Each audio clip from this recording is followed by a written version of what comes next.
లూకాసు వార్త 21వ అధ్యాయము 33వ వచనము.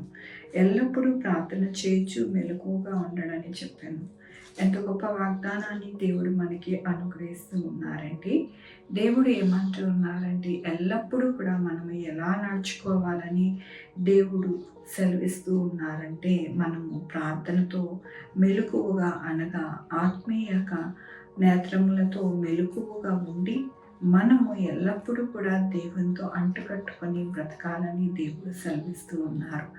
దేవుని యొక్క వాక్యములోని ఐహిక విచారము వలన మందముగా ఉన్నందున ఆ దినము అకస్మాత్తుగా మీ మీదకి ఉరి వచ్చినట్లు రాకుండా మీ విషయమే మీరు జాగ్రత్తగా ఉండుడి.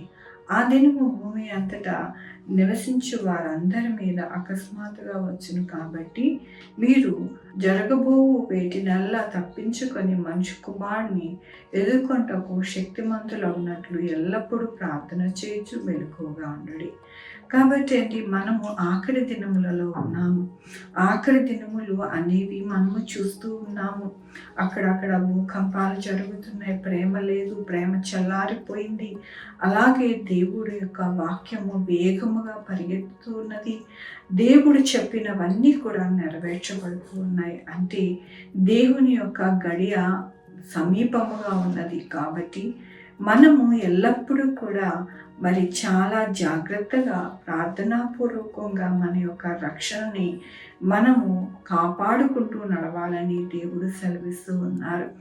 మనము ఆ యొక్క దినమందు దేవునికి సంతోషముగా ఎదుర్కొనే వారిగా ఉండాలి, కానీ మనము తప్పిపోయే వారిగా ఉండకూడదని దేవుడు ప్రేమతో ఈ దినము మనతో మాట్లాడుతూ ఉన్నారు.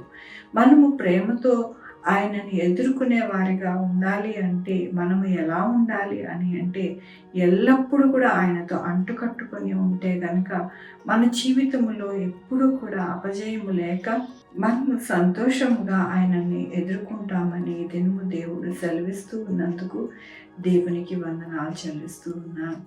ఈ దినము నా పుట్టినరోజు, పెళ్లి రోజు, అనేక శుభదినములు చేసుకుంటున్న వారందరికీ కూడా నిండారిగా శుభాకాంక్షలు తెలియజేస్తూ ఉన్నానండి.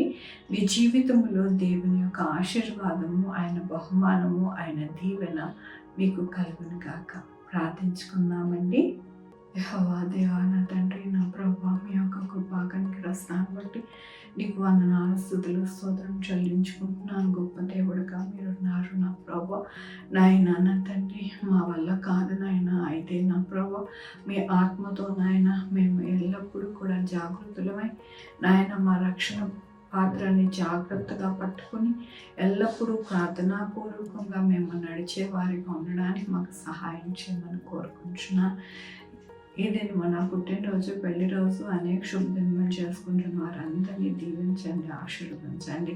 వారికి రావాల్సిన బహుమానం వారికి దయచేయండి నా ప్రభువా. అలాగే నాయన మా కొరకు ప్రార్థించమన్న వారిని కూడా నాయన మీ యొక్క కృపలో భద్రపరచండి. వారి భవిష్యత్తు, అలాగే వారి బిడ్డల భవిష్యత్తు, వారి ఆరోగ్యములు, వారి చేపలు, వారి వ్యాపారములు, ఉద్యోగములు అన్నిట్లో తోడై ఉన్నారు. Sugar, BP, thyroid, heart problem, kidney problem, AIDS, cancer, బలహీనత, పెరాలసిస్, గ్యాస్ట్రిక్ ట్రబుల్, ప్రతి విధమైన అనారోగ్యాన్ని తీసేసి స్వస్థపరిచే యెహోవా నేనన్నారు.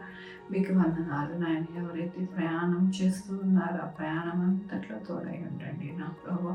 నాయన, నా తండ్రి, బిడ్డలు రాకపోకలే అంత సహాయం చేయండి నాయన. నా తండ్రి, ఎవరికి ఎండబెడి మీ తగలకుండా మీ కృపని అనుగ్రహించమని కోరుకుంటున్నాను. సహాయం చేయండి నా ప్రభా. అట్లాగే నాయన, నా తండ్రి, బిడ్డలు లేని వారి బిడ్డలు దయచేయండి. బిడ్డలకి సుఖమైన కాన్పు దయచేసి తల్లి బిడ్డ క్షేమం ఉండడానికి సహాయం చేయండి. అలాగే నాయన, నా ప్రభా, హాస్పిటల్స్లో ఉన్న బిడ్డలకి నాయన త్వరగా కోలుకోవడానికి సహాయం చేయండి. నాయన, ఎగ్జామ్స్ రాస్తున్న బిడ్డలకి చక్కగా ఎగ్జామ్స్ పూర్తి చేసుకుని మంచి రిజల్ట్ రావడానికి సహాయం చేయండి.